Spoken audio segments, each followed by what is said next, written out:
ఓసే నీ అమ్మ కడుపు మాడ చెమ్మడిపోను.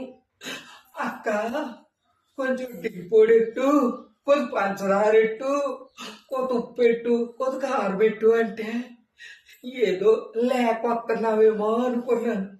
తరచుగా నేను ఆ మాత్రం కూడా అర్థం చేసుకోలేదు.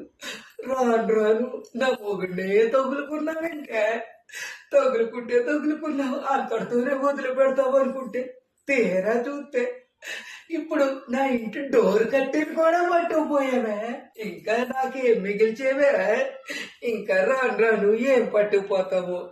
నీ ఇంట్లో చీమల చెట్లు పాక, నీ ఇంట్లో రోకల బండలు రాను, నీ నోరు అడిపోను, నువ్వు పురుగులు పడిపోను. ఎందుకేనండి ఇది కూడా పని చేసుకున్నావేంటే? ఇంకా ఏం తీసేసుకుంటావో నాకు